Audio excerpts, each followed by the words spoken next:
Solve for Happy. Engineer Your Path to Joy. By Gawdat, author. Summary. Solve for Happy lays out a former Google engineer's formula for happiness, which shows you not only that it's our default state, but also how to overcome the obstacles we face in remaining in it. One of the scenes I remember most distinctly from the Lord of the Rings movies is the one in which King Théoden of Rohan finds out his son fell in battle. After his funeral, he breaks down in front of the family grave, saying, "No parent should have to bury their child." It's heartbreaking, but I think the reason it stuck with me is that for the first time, I realized there are much scarier, worse things in life than death. Gawdat would know. The former chief business officer of Google X went through the same tragedy as King Théoden. During a routine medical procedure while they were on vacation, his 21-year-old son Ollie suddenly passed away.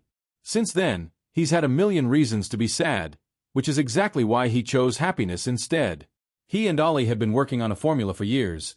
Happiness is equal to or greater than the events of your life minus your expectation of how life should be. Shortly after his son's death, Mo began to write, which is how Solve for Happy started. Besides the equation, which shows happiness is really our default state, he also shares 6 grand illusions and 7 blind spots, which ruin the state, as well as 5 ultimate truths. Here's one from each category. Your inner voice is not the real you. Many cognitive filters prevent you from seeing the whole world around you.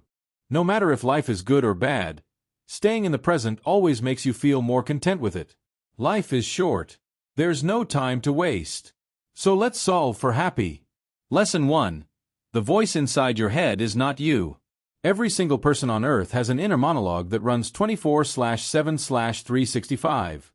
It's a stream of thoughts that uses the I or you form when addressing us. For example, I should stop partying so much, or you can never be a professional at basketball. The first big illusion Mo wants to help us shatter is the belief that this voice is not just talking to us, it is us. In the 1930s, Russian psychologist Lev Vygotsky found out that the larynx, the part of our body that contains the vocal cords, occasionally shows the slightest of movements, even when we were not actually talking. He later built an entire theory around thinking and speech, indicating our inner monologue is nothing but an internalization of the external speech we use to talk to others. This means we're not really talking to ourselves, our brain just happens to use the best tool it knows to talk to us. Our minds process the outside world and then try to make sense of it as best as possible. But the resulting inner speech is just a flow of suggestions they make to help us decide what to do. That doesn't mean you have to listen. You can question these ideas. Say no. Do something different. If you strip away everything, what you own, your friends, your body, even your identity, the only thing that's left is the invisible observer of the world. That's the real you, and no one can take it away from you. If you expect nothing but to keep observing, life always exceeds your expectations. Lesson 2. Your brain's automatic filters keep you from observing everything around you. Humans are built on heuristics. They're little if then rules for automatic behavior in certain situations. Shortcuts, if you will. For thousands of years, these heuristics have allowed us to survive, find food, and reproduce. However, over the past 2,000 years of somewhat modern civilization, they've become a lot less useful. In the modern world, little threatens to kill us, while much of what escapes us makes us unhappy.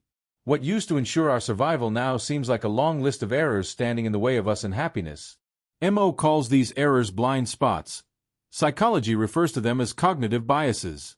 There's a long list of them in a variety of categories. But the first, and biggest, may be filters.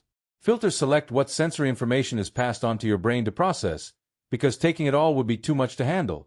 For example, while our eyes are very powerful, they can't visualize everything in our view, so whatever is missing the mind fills in from memory and imagination. Similarly, you'll feel the fabric on your skin when you first put on your socks in the morning, but throughout the day, you stop noticing they're even there. It's impossible to turn these filters off completely, and that's a good thing, because they help us function. But if you try to remain aware of their presence, you can get more out of life by remembering to observe the world more mindfully and soak in every detail. Lesson 3. Living in the present always makes you happier, even if bad things happen.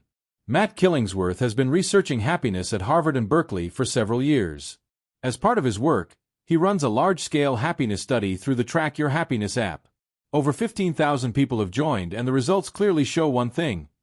The more we focus on the present moment, the happier we are. Irrespective of whether what's going on in our lives is negative or positive, As long as we are mindful and stay in the now, we tend to be content. However, we spend about half our time doing the exact opposite. Mind wandering. We think about the past and what we would change, or worry about the future, wishing for some perfect outcome. But as with filters and inner speech, if we can turn off the projectors and just focus on right now, we'll feel calmer and less anxious. Once again, it's about awareness and going with the flow.